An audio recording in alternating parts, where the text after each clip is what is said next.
ಭಾರತದ ರಾಜಕೀಯ ಇತಿಹಾಸದಲ್ಲಿ ಈ ಎರಡು ರಾಜ್ಯಗಳು ಅತ್ಯಂತ ಪ್ರಮುಖವಾದ ಸ್ಥಾನವನ್ನ ಪಡೆಯುತ್ತವೆ. ಮೊದಲನೆಯದು ಉತ್ತರ ಪ್ರದೇಶ ಆದ್ರೆ ಎರಡನೆಯದು ಬಿಹಾರ. ಈಗಾಗಲೇ ಉತ್ತರ ಪ್ರದೇಶದಲ್ಲಿ ಬಿಜೆಪಿಯ ಮುಖ್ಯಮಂತ್ರಿಯನ್ನ ಪ್ರತಿಷ್ಠಾಪಿಸಿದೆ, ಅಂದ್ರೆ ಬಿಜೆಪಿ ಉತ್ತರ ಪ್ರದೇಶವನ್ನು ಆಳ್ತಾ ಇದೆ. ಅದ್ರ ಜೊತೆಗೆ ಬಿಹಾರದಲ್ಲಿಯೂ ಸಹ ತಮ್ಮ ಪಕ್ಷದ ವ್ಯಕ್ತಿ ಅಥವಾ ಅಭ್ಯರ್ಥಿ ಆ ರಾಜ್ಯದ ಸಿಎಂ ಸ್ಥಾನವನ್ನ ಅಲಂಕರಿಸಬೇಕು, ಆ ರಾಜ್ಯವನ್ನ ಆಳಬೇಕು ಅನ್ನೋ ಕನಸು ಬಿಜೆಪಿ ಪಾಳೆಯದಲ್ಲಿ ಬಹುದಿನಗಳಿಂದಲೂ ಇದೆ. ಈ ಕಾರಣಕ್ಕಾಗಿಯೇ ಬಿಜೆಪಿ ಶತಾಯಗತಾಯ ಪ್ರಯತ್ನವನ್ನ ಮುಂದುವರಿಸುತ್ತಿರುವಂತದ್ದು. ಇದಕ್ಕೆ ಬಿಜೆಪಿಗೆ ಈಗ ಒಂದು ವೇದಿಕೆ ಬಿಹಾರ ಚುನಾವಣೆಯ ಒಂದು ವೇದಿಕೆಯಾಗಿ ಪರಿಣಮಿಸಿರುವಂತದ್ದು. ಪ್ರಮುಖವಾಗಿ ನೋಡಬೇಕಾದ್ರೆ ಬಿಜೆಪಿಗೆ ಬಿಹಾರವನ್ನ ಗೆಲ್ಲಲೇಬೇಕು, ಜೊತೆಗೆ ತನ್ನದೇ ಆದ ಸ್ವಂತ ಬಲದ ಸರ್ಕಾರವನ್ನ ರಚನೆ ಮಾಡಬೇಕು ಎಂಬ ಒಂದು ಇಚ್ಛಾಶಕ್ತಿ ಬಿಜೆಪಿಯಲ್ಲಿ ಕಂಡುಬರುತ್ತಿರುವಂತದ್ದು. ಆದರೆ ದುರದೃಷ್ಟವಶಾತ್ ಸಂಖ್ಯಾಬಲದ ಕೊರತೆ, ಪಕ್ಷ ಸಂಘಟನೆಯ ಕೊರತೆ, ಜೊತೆಗೆ ಪಕ್ಷಕ್ಕೆ ಜನರು ಹೆಚ್ಚಿನ ಬೆಂಬಲವನ್ನ ನೀಡದಿರುವಂತದ್ದು. ಯಾಕಂದ್ರೆ ಪ್ರಮುಖವಾಗಿ ಬಿಹಾರದ ರಾಜಕಾರಣ ಒಂದು ಹಾದಿಯನ್ನ ನಾವು ಗಮನಿಸ್ತಾ ಬಂದ್ರೆ, ಬಿಹಾರದಲ್ಲಿ ಈ ಹಿಂದೆ ಅಂದ್ರೆ ಈ ಲಾಲೂ ಪ್ರಸಾದ್ ಯಾದವ್ ಆಡಳಿತದಲ್ಲಿ ಬಿಹಾರನ ಜಂಗಲ್ ರಾಜ್ಯ ಅಂತ ಕರಿತಾ ಇದ್ರು. ಯಾಕಂದ್ರೆ ಸಾಕಷ್ಟು ಅನ್ಯಾಯ, ಅಕ್ರಮ, ಅತ್ಯಾಚಾರ, ದರೋಡೆಗಳಂತ ಒಂದು ಬೀಭತ್ಸ ಒಂದು ವಾತಾವರಣ ಲಾಲೂ ಪ್ರಸಾದ್ ಯಾದವ್ ಸರ್ಕಾರದಲ್ಲಿ ಕಂಡು ಬರ್ತಾ ಇತ್ತು. ಅದಾದ ನಂತರ ಬಿಹಾರದಲ್ಲಿ ಅಂದ್ರೆ 2005ರಲ್ಲಿ ಯಾವಾಗ ಬಿಹಾರದಲ್ಲಿ ಲಾಲೂ ಪ್ರಸಾದ್ ಯಾದವ್ ಯುಗ ಕೊನೆಗೊಂಡು ನಿತೀಶ್ ಕುಮಾರ್ ಯುಗ ಸ್ಟಾರ್ಟ್ ಆಯ್ತು, ಆಗಿನಿಂದಲೂ ಸಹ ಬಿಜೆಪಿ ತಮ್ಮದೇ ಆದ ಒಂದು ಕನಸನ್ನಿಟ್ಟುಕೊಂಡು ಚುನಾವಣೆಯ ಕಣಕ್ಕೆ ಧುಮುಕ್ತಾ ಇತ್ತು. ಆದರೆ ಆ ಕನಸು ನನಸಾಗ್ಲಿಲ್ಲ. ಯಾಕಂದ್ರೆ ಬಿಜೆಪಿಗೆ ಸಂಖ್ಯಾಬಲದ ಕೊರತೆ ಇತ್ತು, ಜೊತೆಗೆ ಜನ ಬೆಂಬಲವೂ ಇರಲಿಲ್ಲ. ಈ ಹಿನ್ನೆಲೆಯಲ್ಲಿ ಸ್ಥಳೀಯ ಪಕ್ಷ ಅಂದ್ರೆ ಜೆಡಿಯು, ಜನತಾದಳ ಯುನೈಟೆಡ್, ಇದು ನಿತೀಶ್ ಕುಮಾರ್ ನೇತೃತ್ವದ ಪಕ್ಷ. ಈ ಪಕ್ಷದಿಂದಲೇ ನಿತೀಶ್ ಕುಮಾರ್ ತಮ್ಮ ಚುನಾವಣಾ ಜರ್ನಿಯನ್ನ ಪ್ರಾರಂಭಿಸಿದ್ರು. ಜೊತೆಗೆ ಸ್ಥಳೀಯ ಪಕ್ಷಗಳ ಜೊತೆಗೆ ಒಂದು ಹೊಂದಾಣಿಕೆ ಮಾಡಿಕೊಂಡು ಮೈತ್ರಿ ರಾಜಕಾರಣ ಮಾಡಿಕೊಂಡು RJD ಜೊತೆಗೆ ಸೇರಿದಂತೆ ಹಲವು ಸ್ಥಳೀಯ ಚಿಕ್ಕ ಪುಟ್ಟ ಪಕ್ಷಗಳ ಜೊತೆಗೆ ಒಂದು ಹೊಂದಾಣಿಕೆ ಮಾಡಿಕೊಂಡು ಸರ್ಕಾರವನ್ನ ರಚಿಸ್ತಾ ಬಂದ್ರು. ಇದೇ ರೀತಿಯಾಗಿ ಬಂದ ನಿತೀಶ್ ಕುಮಾರ್ ಸತತ ಒಂದು 20 ವರ್ಷಗಳ ಕಾಲ ಅಂದ್ರೆ 9 ಬಾರಿ CM ಆಗಿ ಅಧಿಕಾರವನ್ನ ಸ್ವೀಕರಿಸಿ ತಮ್ಮ ಅಧಿಕಾರವನ್ನ ನಡೆಸಿದ್ದಾರೆ. ಅಂದ್ರೆ 2005ರಿಂದಲೂ ಸಹ ಅಂದ್ರೆ ಪಕ್ಷದವರು ಬೇರೆ ಬೇರೆ ಪಕ್ಷಗಳೊಂದಿಗೆ ಮೈತ್ರಿಯನ್ನ ಮಾಡಿಕೊಂಡು ಒಂಥರ ನಿತೀಶ್ ಕುಮಾರ್ ಅವರನ್ನ ಇದೇ ಕಾರಣಕ್ಕಾಗಿ ಗೇಲಿ ಮಾಡ್ತಾರೆ, ಪಲ್ಟು ರಾಮನ್ ಮಾತಿನಿಂದ ಗೇಲಿ ಮಾಡ್ತಾರೆ. ಈ ಹಿನ್ನೆಲೆಯಲ್ಲಿ ನಿತೀಶ್ ಕುಮಾರ್ ಇದೀಗ NDA ಬಿಜೆಪಿ ಜೊತೆ ಸೇರಿ ಮತ್ತೊಂದು ಬಾರಿ ಸರ್ಕಾರವನ್ನ ರಚನೆ ಮಾಡುವ ಕನಸನ್ನ ಹೊಂದಿದ್ದಾರೆ. ಇದಕ್ಕಾಗಿಯೇ ಬಿಹಾರ ಚುನಾವಣೆ ಒಂದು ಸಖತ್ ರಂಗು ರಂಗಿನ ವೇದಿಕೆಯಾಗಿ ಬದಲಾಗಿರುವಂತದ್ದು. ಬಿಹಾರ ಚುನಾವಣೆಗೆ ಇನ್ನೇನು ಇದೇ ನವೆಂಬರ್ ತಿಂಗಳಲ್ಲಿ 2 ಹಂತದಲ್ಲಿ ಚುನಾವಣೆ ನಡೀತಾ ಇದೆ. ಬಿಹಾರ ವಿಧಾನಸಭೆಗೆ 1ನೇ ಹಂತ ನವೆಂಬರ್ 4 ಹಾಗೂ 2ನೇ ಹಂತ ನವೆಂಬರ್ 11. ಈ ಎರಡು ಹಂತದ ಚುನಾವಣೆಗೆ ತಮ್ಮದೇ ಆದ ರೀತಿಯಲ್ಲಿ ರಾಜಕೀಯ ಪಕ್ಷಗಳು ಸಿದ್ಧತೆಯನ್ನ ಮಾಡಿರುವಂತದ್ದು. ಒಂದೆಡೆ RJD ಅಂದ್ರೆ ಯಾವ RJD ಸಪೋರ್ಟ್ ದಲ್ಲಿರುವಂತ ಮಹಾಗಠಬಂಧನ ಒಂದೆಡೆ ಆದ್ರೆ JDU ಬೆಂಬಲದಲ್ಲಿರುವಂತ ಬಿಜೆಪಿಯ NDA ಮೈತ್ರಿಕೂಟ. ಈ ಎರಡು ಮೈತ್ರಿಕೂಟಗಳ ನಡುವೆ ತೀವ್ರ ಹಣಾಹಣಿ ನಡೀತಾ ಇರುವಂತದ್ದು. ಅಭ್ಯರ್ಥಿಗಳನ್ನ ಎಲ್ಲ ರಾಜಕೀಯ ಪಕ್ಷಗಳು ಕ್ಷೇತ್ರಗಳಿಗೆ ತಮ್ಮ ಹುರಿಯಾಳುಗಳನ್ನ ನಿಲ್ಲಿಸಿರುವಂತದ್ದು.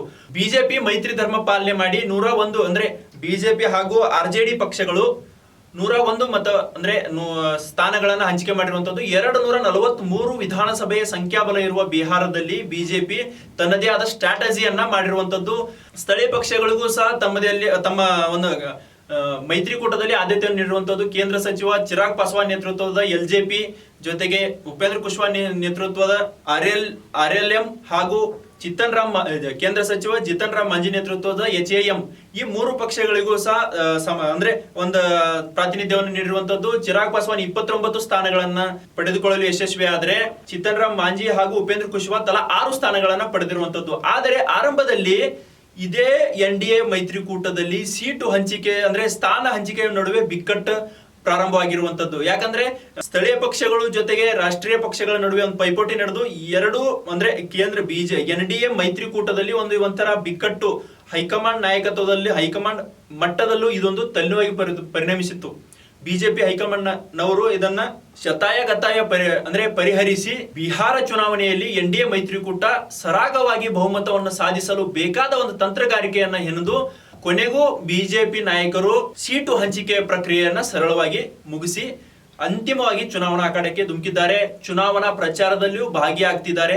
ಆದರೆ ಬಿಜೆಪಿ ಅಥವಾ NDA ನಾಯಕರು ಬಿಹಾರ ಚುನಾವಣಾ ಪ್ರಕ್ರಿಯೆಗಳಲ್ಲಿ ಸಕ್ರಿಯವಾಗಿ ಅಂದ್ರೆ ಜನರ ನಿರೀಕ್ಷೆಗಿಂತ ಅಂದ್ರೆ ಪಕ್ಷವನ್ನ ಬಲಪಡಿಸುವ ನಿಟ್ಟಿನಲ್ಲಿ ಹೆಚ್ಚಿನ ಸಂಖ್ಯೆಯಲ್ಲಿ ಪಾಲ್ಗೊಳ್ಳುತ್ತಿಲ್ಲ ಎಂಬ ಮಾತುಗಳು ಸಹ ಕೇಳಿ ಬರುತ್ತಿರುವಂತದ್ದು. ಯಾಕಂದ್ರೆ ಕಂಪೇರ್ ಟು ಅಂದ್ರೆ ನಾವು ಈ RJD ಅಥವಾ ಈ ಮಹಾಗಠಬಂಧನಿಗೆ ಹೋಲಿಸಿದ್ರೆ ಮಹಾಗಠಬಂಧನ್ ಲೆಕ್ಕಾಚಾರವನ್ನು ನೋಡಿದಾಗ ಮಹಾಗಠಬಂಧನದಲ್ಲಿ ಅಂದ್ರೆ ಮಹಾಮೈತ್ರಿಕೂಟ, ಈ ಮಹಾಮೈತ್ರಿಕೂಟದಲ್ಲಿ ಮುಖ್ಯಮಂತ್ರಿ ಅಭ್ಯರ್ಥಿಯನ್ನಾಗಿ RJD ನಾಯಕ ಅಂದ್ರೆ ಲಾಲೂ ಪ್ರಸಾದ್ ಯಾದವ್ ಪುತ್ರ ತೇಜಸ್ವಿ ಯಾದವ್ ಅವರನ್ನ ಘೋಷಣೆ ಮಾಡಿರುವಂತದ್ದು. ಇದು ಒಂದ್ ಕಡೆ ಎಲ್ಲೋ ಒಂದ್ ಕಡೆ ಮಹಾಗಠಬಂಧನಕ್ಕೆ ಪ್ಲಸ್ ಪಾಯಿಂಟ್ ಅಂದ್ರೆ ಧನಾತ್ಮಕವಾದ ಅಂಶ ಅಂತ ನಾವು ಹೇಳ್ಬೇಕಾದಾಗಿ.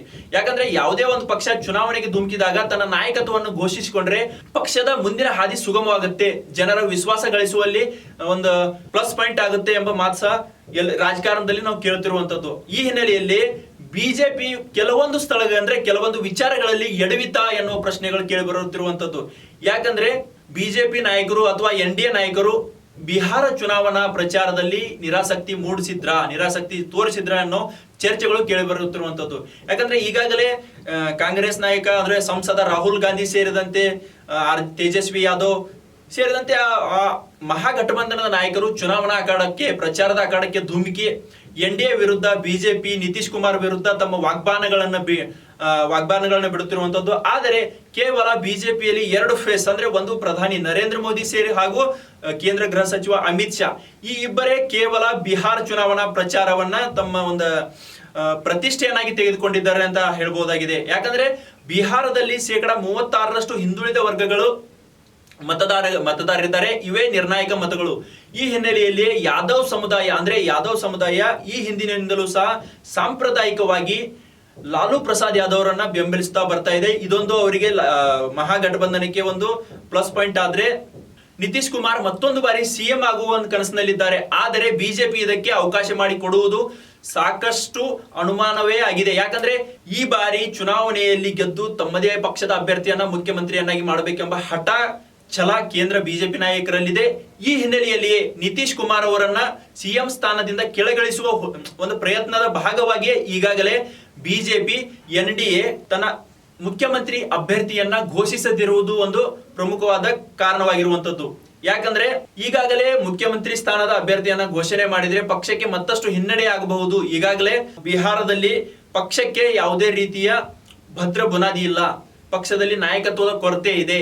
ಈ ಹಿನ್ನೆಲೆಯಲ್ಲಿ ಬಿಜೆಪಿ ಹೇಗಾದರೂ ಮಾಡಿ ನಿತೀಶ್ ಮೂಲಕ ಅಧಿಕಾರಕ್ಕೆ ಬಂದು ಮುಂದಿನ ತಮ್ಮ ಒಂದು ಅಧಿಕಾರವನ್ನ ಚಲಾವಣೆ ಮಾಡಬಹುದು ಎಂಬ ಲೆಕ್ಕಾಚಾರದಿಂದ ಕೇವಲ ನಿತೀಶ್ ಕುಮಾರ್ ಅವರನ್ನೇ ಪ್ರಚಾರದಲ್ಲಿ ಮುಂದಿಟ್ಟು ತಮ್ಮ ಬಿಜೆಪಿಯ ಸಾಂಪ್ರದಾಯಿಕ ಮತಗಳು ಅಂದ್ರೆ ಎಲ್ಲೆಲ್ಲಿ ಬಿಜೆಪಿ ವೀಕ್ ಆಗಿದೆ ಅಲ್ಲಿ ಸಹ ಕೇಂದ್ರ ಸಚಿವರು ಜೊತೆಗೆ ಪ್ರಧಾನಿ ಸೇರಿದಂತೆ ಬಿಜೆಪಿ ನಾಯಕರು ತಮ್ಮ ರ್ಯಾಲಿಗಳನ್ನು ನಡೆಸುತ್ತಿರುವಂತದ್ದು.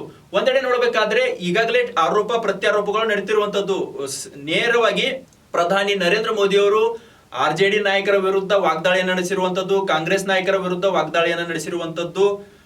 ಕಾಂಗ್ರೆಸ್ ತಲೆಗೆ ಗನ್ನಿಟ್ಟು ಅಂದ್ರೆ ಕಾಂಗ್ರೆಸ್ ನಾಯಕರ ತಲೆಗೆ ಗನ್ನಿಟ್ಟು RJD CM ಪಟ್ಟದ ಅಭ್ಯರ್ಥಿಯನ್ನ ಘೋಷಣೆ ಮಾಡಿಕೊಂಡಿದೆ ಎಂಬ ಗಂಭೀರ ಆರೋಪವನ್ನ ಪ್ರಧಾನಿ ನರೇಂದ್ರ ಮೋದಿ ಬಿಹಾರ ಚುನಾವಣಾ ರ್ಯಾಲಿಗಳಲ್ಲಿ ಮಾಡ್ತಿರುವಂತದ್ದು ಒಂದೆಡೆ. ಆದ್ರೆ ಬಿಜೆಪಿ ಕಾಂಗ್ರೆಸ್ ನಾಯಕರು ಸಹ ನಿತೀಶ್ ಕುಮಾರ್ ಹಾಗೂ ಬಿಜೆಪಿ ನಾಯಕತ್ವದ ವಿರುದ್ಧ ಜೊತೆಗೆ ಬಿಹಾರದಲ್ಲಿ ಆಗದಿರುವಂತಹ ಅನೇಕ ಅಭಿವೃದ್ಧಿ ಕಾರ್ಯಗಳ ವಿರುದ್ಧ ತಮ್ಮದೇ ಆದ ರೀತಿಯಲ್ಲಿ ಟೀಕೆ ಟಿಪ್ಪಣಿಗಳನ್ನ ಮುಂದುವರಿಸುತ್ತಿರುವಂತದ್ದು. ಈ ಎಲ್ಲ ವಿಚಾರವನ್ನ ಗಮನಿಸಿದಾಗ ಬಿಹಾರದ ಚುನಾವಣಾ ರಣಕಣ ಕೇವಲ ಟೀಕೆ ಟಿಪ್ಪಣಿಗಳ ಹೊರತು ಬೇರೆ ಏನು ಸದ್ಯದಲ್ಲಿ ಸ್ಥಿತಿಯಲ್ಲಿ ನಡೀತಿರುವಂತದ್ದಲ್ಲ. ಯಾಕಂದ್ರೆ ಬಿಹಾರ ಈ ಹಿಂದಿನಿಂದಲೂ ಸಹ ಹಿಂದುಳಿದ ಮತಗಳನ್ನ ಹೆಚ್ಚಿನ ಪ್ರಮಾಣದಲ್ಲಿ ಹೊಂದಿರುವ ರಾಜ್ಯವಾಗಿದೆ. ಯಾವ ಹಿಂದುಳಿದ ಮತಗಳು ಯಾವ ಪಕ್ಷವನ್ನ ಬೆಂಬಲಿಸುತ್ತವೆ ಆ ಪಕ್ಷಕ್ಕೆ ಮಾನ್ಯತೆ ಎಂಬ ಒಂದು ಅಲಿಖಿತ ನಿಯಮವೂ ಸಹ ಬಿಹಾರ ರಾಜ್ಯ ರಾಜಕಾರಣದಲ್ಲಿರುವಂತದ್ದು. ಮತ್ತೊಂದು ಮೋಸ್ಟ್ ಇಂಪಾರ್ಟೆಂಟ್ ಅಂದ್ರೆ ಬಿಹಾರದಲ್ಲಿ ಜಾತಿ ರಾಜಕಾರಣದ ಹೈ ವೋಲ್ಟೇಜ್ ಕೇಂದ್ರ ಅಂತಾನೆ ನಾವು ಇಡೀ ಭಾರತ ದೇಶದಲ್ಲಿ ಬಿಹಾರವನ್ನ ಗುರುತಿಸಬಹುದು. ಯಾಕಂದ್ರೆ ಬಿಹಾರದಲ್ಲಿ ಹಿಂದುಳಿದ ಮತಗಳು ಇರುವುದರಿಂದ ಹೆಚ್ಚಿನ ಮತಗಳು ಯಾವ ಪಕ್ಷದ ಪಾಲಾಗುತ್ತವೆ ಆ ಪಕ್ಷದ ಬಹುಮತವನ್ನು ಪಡೆಯುತ್ತದೆ. ಈ ಹಿನ್ನೆಲೆಯಲ್ಲಿಯೇ ಬಿಜೆಪಿ ನಾಯಕರು ಹೇಗಾದರೂ ಮಾಡಿ ಹಿಂದುಳಿದ ಮತಗಳನ್ನ ಹಿಂದುಳಿದ ಮತಗಳನ್ನ ದಕ್ಕಿಸಿಕೊಳ್ಳುವಲ್ಲಿ ತಮ್ಮ ಪ್ರಯತ್ನವನ್ನ ಮುಂದುವರಿಸುತ್ತಿರುವಂತದ್ದು. ಆದರೂ ಸಹ ನಿಶ್ಚಿತ ಮಟ್ಟದಲ್ಲಿ ಅಂದ್ರೆ ನಿರೀಕ್ಷಿತ ಮಟ್ಟದಲ್ಲಿ ಬಿಜೆಪಿ ನಾಯಕರು ಚುನಾವಣಾ ಪ್ರಚಾರ ಅಖಾಡಕ್ಕೆ ಧುಮುಕುತ್ತಿಲ್ಲ. ಕಾರಣ ಬಿಹಾರದಲ್ಲಿ ಈಗಾಗಲೇ ನಿತೀಶ್ ವರ್ಚಸ್ಸು ಕುಂದುತ್ತಾ ಇದೆ. ನಿತೀಶ್ ವಿರೋಧಿ ಅಲೆಯೂ ಸಹ ಒಂದೆಡೆ ಸೃಷ್ಟಿ ಆಗ್ತಿರುವಂತದ್ದು. ಬಿಹಾರದ ಉಪಮುಖ್ಯಮಂತ್ರಿ ಆಗಿರುವಂತ ಸಾಮ್ರಾಟ್ ಚೌಧರಿ ಮೇಲೆ ಸಾಕಷ್ಟು ಆರೋಪಗಳು ಪ್ರಕರಣಗಳು ಇರುವಂತದ್ದು. ಈ ಹಿನ್ನೆಲೆಯಲ್ಲಿ ಎಲ್ಲೋ ಒಂದ್ ಕಡೆ NDA ನಾಯಕರಿಗೂ ಕೇಂದ್ರ ನಾಯಕರಿಗೂ ಮುಖಭಂಗ ಆಗುವ ಲಕ್ಷಣಗಳು ಸಹ ಗೋಚರಿಸುತ್ತಿರುವಂತದ್ದು. ಈ ಹಿನ್ನೆಲೆಯಲ್ಲಿ ಎಲ್ಲವನ್ನ ನಿತೀಶ್ ಜವಾಬ್ದಾರಿ ಮೇಲೆ ಬಿಟ್ಟು ಕೇವಲ ಬಿಜೆಪಿಯನ್ನಷ್ಟೇ ನಾವು ಸ್ಟ್ರಾಂಗ್ ಮಾಡೋಣ, ಬಳಿಕ ಮುಂದಿನ ಲೆಕ್ಕಾಚಾರವನ್ನ ನೋಡೋಣ ಎನ್ನುವ ಲೆಕ್ಕಾಚಾರದಲ್ಲಿ ಬಿಜೆಪಿ ನಾಯಕರು ಇರುವಂತದ್ದು. ಅಂದ್ರೆ ಈ ಬಿಹಾರ ರಾಜಕಾರಣ ಕೇವಲ ನಿತೀಶ್ ಹಾಗೂ ಲಾಲು ಸುತ್ತಲೇ ಗಿರಿಕಿ ಹೊಡೆಯುತ್ತಿರುವಂತದ್ದು. ಇದೀಗ ಇದಕ್ಕೆ ಬಿಜೆಪಿಯ ನಾಯಕತ್ವ ಎಂಟ್ರಿ ಕೊಟ್ಟಿರುವಂತದ್ದು. ಆದರೆ ಬಿಜೆಪಿಗೆ ಬಿಹಾರದಲ್ಲಿ ತಳ ಊರಲು ಅಷ್ಟೊಂದು ಸಾಧ್ಯವಾಗದಿರುವ ಮಾತು. ಯಾಕಂದ್ರೆ ನಾಯಕತ್ವದ ಕೊರತೆ ಪ್ರಭಾವ, ಮುಖ್ಯಮಂತ್ರಿ ಅಭ್ಯರ್ಥಿಯನ್ನ ಘೋಷಿಸದ ಪ್ರಭಾವ, ಈ ಹಿನ್ನೆಲೆಯಲ್ಲಿ NDA ಸಾಕಷ್ಟು ಹಿನ್ನಡೆಯನ್ನ ಅನುಭವಿಸುತ್ತಿರುವಂತದ್ದು ಒಂದೆಡೆ. ಮತ್ತೊಂದು ಕಡೆ ನೋಡಬೇಕಾದ್ರೆ ಬಿಹಾರ ಚುನಾವಣೆಗೆ ಸಂಬಂಧಪಟ್ಟಂತೆ ಸಮೀಕ್ಷೆಗಳು ಕೆಲವೊಂದು ಹೊರಬರುತ್ತಿರುವಂತದ್ದು. ಅದರಲ್ಲಿ ಸ್ಪಷ್ಟವಾಗಿ NDA ಬಹುಮತವನ್ನ ಪಡೆಯುತ್ತದೆ ಎಂಬ ಒಂದು ಅಂಕಿಅಂಶಗಳ ಪ್ರಕಾರ ಮಾಹಿತಿಯು ಲಭ್ಯವಾಗಿರುವಂತದ್ದು. ಅಂದ್ರೆ 243 ವಿಧಾನಸಭಾ ಸಂಖ್ಯಾಬಲದ ಬಿಹಾರ ರಾಜ್ಯದಲ್ಲಿ 120ರಿಂದ 140ರವರೆಗೆ ಅಂದ್ರೆ ಬಹುಮತವನ್ನ ಮೀರಿಯೂ ಸಹ ಬಿಜೆಪಿ NDA ಮೈತ್ರಿಕೂಟ ಗೆಲುವನ್ನ ಸಾಧಿಸಲಿದೆ ಎಂಬ ಸಮೀಕ್ಷೆಗಳು ಹೊರಬೀಳುತ್ತಿದ್ದಂತೆ ಬಿಜೆಪಿ ನಾಯಕರಲ್ಲೂ ಸಹ ಕೆಲವೊಂದು ಉತ್ಸಾಹ, ಅಂದ್ರೆ NDA ನಾಯಕರಲ್ಲೂ ಉತ್ಸಾಹ ಹುಮ್ಮಸ್ಸು ಬಂದಿರುವಂತದ್ದು. ಈ ಹಿನ್ನೆಲೆಯಲ್ಲಿ ಎಲ್ಲೋ ಒಂದ್ ಕಡೆ ಪ್ರಚಾರದ ಭರಾಟೆಯಿಂದ ಹಿಂದೆ ಸರಿದ್ರ ಕೇವಲ ಇಬ್ಬರು ಪ್ರಚಾರ ಮಾಡಿದರೆ ಬಿಹಾರದಂತ ರಾಜ್ಯದಲ್ಲಿ ಚುನಾವಣಾ ರಾಜಕೀಯ ನಡೆಯುತ್ತಾ ಅನ್ನೋ ಪ್ರಶ್ನೆಗಳು ಸಹ ಸಾಕಷ್ಟು ಮೂಡಿರುವಂತದ್ದು. ಆದ್ರೆ ಒಂದಂತೂ ಸತ್ಯ, ಬಿಹಾರದ ರಾಜಕಾರಣದಲ್ಲಿ ಸದ್ಯದಲ್ಲಿ ಅಂದ್ರೆ ಮಹಾಗಠಬಂಧನ ಅತ್ಯಂತ ತಮ್ಮದೇ ಆದ ರೀತಿಯಲ್ಲಿ ಸಕ್ರಿಯವಾಗಿ ಪ್ರಚಾರದ ರ್ಯಾಲಿಗಳನ್ನ ಮಾಡ್ತಿರುವಂತದ್ದು. ರಾಹುಲ್ ಗಾಂಧಿ ಆಗ್ಲಿ, ಮಲ್ಲಿಕಾರ್ಜುನ್ ಖರ್ಗೆ ಸೇರಿದಂತೆ ಅನೇಕ ಸ್ಟಾರ್ ಪ್ರಚಾರಕರನ್ನ ಕಾಂಗ್ರೆಸ್ ನೇಮಿಸಿರುವಂತದ್ದು. ಅದರಂತೆ NDAದಲ್ಲೂ ಸಹ ಪ್ರಧಾನಿ ನರೇಂದ್ರ ಮೋದಿ, ಅಮಿತ್ ಶಾ, ಮಹಾರಾಷ್ಟ್ರ CM ದೇವೇಂದ್ರ ಫಡ್ನವೀಸ್ ಸೇರಿದಂತೆ ಕೇಂದ್ರ ಸಚಿವ ಧರ್ಮೇಂದ್ರ ಪ್ರಧಾನ್, ಹೀಗೆ ಹಲವು ಬಿಜೆಪಿ ನಾಯಕರು ಅವರಲ್ಲೂ ಸಹ ಅಂದ್ರೆ NDA ನಾಯಕರು ಸಹ ಸ್ಟಾರ್ ಪ್ರಚಾರಕರಾಗಿ ನೇಮಿಸಿರುವಂತದ್ದು. ಈ ಹಿನ್ನೆಲೆಯಲ್ಲಿ ಎರಡೂ ಪಕ್ಷಗಳು ಚುನಾವಣಾ ಪ್ರಚಾರದ ಭರಾಟೆಯಲ್ಲಿ ತೊಡಗಿರುವ ಎರಡೂ ಪಕ್ಷಗಳಿಗೂ ಬಿಹಾರದ ಮತದಾರ ಯಾವ ರೀತಿಯಾಗಿ ಒಂದು ತೀರ್ಪನ್ನ ಕೊಡ್ತಾನೆ ಅನ್ನೋದನ್ನ ನಾವು ನವೆಂಬರ್ 14ರವರೆಗೂ ಕಾದು ನೋಡಬೇಕಾಗಿದೆ. ಮತಗಳ್ಳತನದ ಪ್ರಕರಣ ಮತ್ತಷ್ಟು ಸದ್ದು ಮಾಡ್ತಿರುವಂತದ್ದು. ನೇರವಾಗಿ ಕಾಂಗ್ರೆಸ್ ಸಂಸದ ರಾಹುಲ್ ಗಾಂಧಿ ಬಿಜೆಪಿ ಅಥವಾ NDA ನಾಯಕರ ಮೇಲೆ ಆರೋಪ ಮಾಡುತ್ತಿರುವಂತದ್ದು. ಮತ್ತೊಮ್ಮೆ ಮಹಾರಾಷ್ಟ್ರ, ಕರ್ನಾಟಕ ಸೇರಿದಂತೆ ಹರಿಯಾಣ ಮಾದರಿಗಳಲ್ಲಿ ಮತಗಳ್ಳತನವನ್ನ ಮಾಡಿ ಬಿಹಾರದಲ್ಲಿಯೂ ಸಹ ತಮ್ಮ ಅಧಿಕಾರವನ್ನ ಸ್ಥಾಪಿಸುವ ಒಂದು ನಿಟ್ಟಿನಲ್ಲಿ ಕೇಂದ್ರ ಸಚಿವ ಅಮಿತ್ ಶಾ ನೇತೃತ್ವದ ಒಂದು ತಂಡ ಕಾರ್ಯವನ್ನ ನಿರ್ವಹಿಸ್ತಾ ಇದೆ ಅನ್ನೋ ಮಾತುಗಳನ್ನು ಸಹ ನೇರವಾಗಿ ರಾಹುಲ್ ಗಾಂಧಿ ಅವರು NDA ನಾಯಕರ ಮೇಲೆ ಆರೋಪಿಸಿರುವಂತದ್ದು. ಸೂಕ್ಷ್ಮವಾಗಿ ನಾವು ಪ್ರಮುಖವಾಗಿ ಇಲ್ಲಿ ಗಮನಿಸಿದ ವಿಚಾರವಂತಂದ್ರೆ, ಈ ಹಿಂದೆ ಕರ್ನಾಟಕ ರಾಜ್ಯದಲ್ಲಿ, ಮಹಾರಾಷ್ಟ್ರದಲ್ಲಿ, ಹರಿಯಾಣದಲ್ಲಿ ನಡೆದ ಮತಗಳ್ಳತನದ ಒಂದು ಪ್ರಕರಣವನ್ನ ಬಯಲಿಗೆ ತಂದಿರುವ ರಾಹುಲ್ ಗಾಂಧಿ ಅವರು ಬಿಹಾರದಲ್ಲೂ ಇದೇ ರೀತಿಯಾದ ಒಂದು ಚುನಾವಣೆಯ ಬಳಿಕ ಇದೇ ರೀತಿಯಾದ ಒಂದು ತಂತ್ರಗಾರಿಕೆಯನ್ನ ಹೂಡಿ ಬಿಹಾರದಲ್ಲಿ ನಡೆದ ಮತಗಳ್ಳತನವನ್ನ ಹೊರಗೆ ತೆಗೆಯುವ ಒಂದು ಲೆಕ್ಕಾಚಾರವನ್ನ ಇಟ್ಟುಕೊಂಡಿರುವಂತದ್ದು. ಕರ್ನಾಟಕದಲ್ಲಿ ಪ್ರಮುಖವಾಗಿ ಮಹದೇವಪುರ ಸೇರಿದಂತೆ ಆಳಂದ, ಈ ಎರಡು ಕ್ಷೇತ್ರಗಳ ಮತಗಳ್ಳತನದ ಬಗ್ಗೆ ರಾಹುಲ್ ಗಾಂಧಿ ಅವರು ಧ್ವನಿ ಎತ್ತಿದ್ರು. ಜೊತೆಗೆ ಮಹಾರಾಷ್ಟ್ರದಲ್ಲಿಯೂ ನಡೆದಿರುವಂತಹ ಮತಗಳ್ಳತನದ ಬಗ್ಗೆ ಧ್ವನಿ ಎತ್ತಿದ್ರು, ಹರಿಯಾಣದ ಬಗ್ಗೆಯೂ ಸಹ ಧ್ವನಿ ಎತ್ತಿದ್ರು. ಆದರೆ ನೇರವಾಗಿ ಬಿಹಾರ ಚುನಾವಣಾ ಅಖಾಡಕ್ಕೆ ಧುಮುಕಿರುವ ರಾಹುಲ್ ಗಾಂಧಿ ಅವರು ಮತ್ತೊಮ್ಮೆ ಇದೇ ವಿಚಾರವನ್ನ ಇಟ್ಕೊಂಡು NDA ನಾಯಕರ ವಿರುದ್ಧ ಮುಗಿಬೀಳ್ತಿರುವಂತದ್ದು. ಬಿಜೆಪಿಯು NDA ನೇತೃತ್ವದ ಸರ್ಕಾರ ಬಿಹಾರದಲ್ಲಿ ಅಸ್ತಿತ್ವಕ್ಕೆ ಬಂದರೆ ಅದು ಮತಗಳ್ಳತನದ ಮೂಲಕ ಎನ್ನುವ ಒಂದು ಗಂಭೀರ ಆರೋಪವನ್ನು ಸಹ ಅವರು ಮಾಡ್ತಿರುವಂತದ್ದು. ಈ ಹಿನ್ನೆಲೆಯಲ್ಲಿ ಇದೀಗ ಮತ್ತಷ್ಟು ಜನರಲ್ಲೇ ಒಂದು ಗೊಂದಲದ ವಾತಾವರಣ ನಿರ್ಮಾಣವಾಗಿರುವಂತದ್ದು. ಒಂದು ವೇಳೆ ಬಿಹಾರದಲ್ಲಿ ನಿತೀಶ್ ಕುಮಾರ್ ನೇತೃತ್ವದ ಸರ್ಕಾರ ಅಥವಾ NDA ಸರ್ಕಾರ ಅಧಿಕಾರಕ್ಕೆ ಬಂದ್ರೆ ಇದು ಮತಗಳ್ಳತನದ ಮೂಲಕ ಅಧಿಕಾರಕ್ಕೆ ಬತ್ತಾ ಅಥವಾ ಜನಾಭಿಪ್ರಾಯದ ಮೂಲಕ ಅಧಿಕಾರಕ್ಕೆ ಬರುತ್ತಾ ಎನ್ನುವ ಚರ್ಚೆ, ಅನುಮಾನಗಳು ಸಹ ಜನಸಾಮಾನ್ಯರ ವಲಯದಲ್ಲಿ, ಜೊತೆಗೆ ರಾಜಕೀಯ ಲೆಕ್ಕಾಚಾರಗಳ ವಲಯದಲ್ಲಿಯೂ ಸಹ ಕೇಳಿ ಬರುತ್ತಿರುವಂತದ್ದು. ಒಂದಂತೂ ಸತ್ಯ, ಬಿಹಾರದ ಚುನಾವಣೆ ಏನೇ ಆಗ್ಲಿ ಫಲಿತಾಂಶ ಮಾತ್ರ ಜನಾಭಿಪ್ರಾಯದ ಮೂಲಕ ಬಂದ್ರೆ ಈ ರೀತಿಯ ಮತಗಳ್ಳತನದ ಪ್ರಕರಣಗಳು ರಾಷ್ಟ್ರದಲ್ಲಿ ಮರುಕಳಿಸುವುದಿಲ್ಲ. ಜೊತೆಗೆ ಜನರು ಸಹ ತಮ್ಮ ಅಭ್ಯರ್ಥಿಗಳನ್ನ ಆಯ್ಕೆ ಮಾಡುವಾಗ ತಮ್ಮದೇ ಆದ ವಿವೇಚನೆಯಿಂದ ಮತವನ್ನ ಚಲಾಯಿಸಿದರೆ ಈ ರೀತಿಯ ಮತಗಳ್ಳತನದ ಪ್ರಕರಣಗಳು ರಾಜಕೀಯ ವಲಯದಲ್ಲಿ ಸುಳಿಯುವುದಿಲ್ಲ ಎಂಬ ಮಾತನ್ನು ಸಹ ಇಲ್ಲಿ ನಾವು ಮರೆಯಬಾರದು. ಹೆಚ್ಚಿನ ವಿಡಿಯೋಗಳಿಗೆ ಪ್ರತಿಧ್ವನಿ ಯೂಟ್ಯೂಬ್ ಚಾನೆಲ್ ಸಬ್ಸ್ಕ್ರೈಬ್ ಮಾಡಿ, ಬೆಲ್ ಐಕಾನ್ ಕ್ಲಿಕ್ ಮಾಡಿ.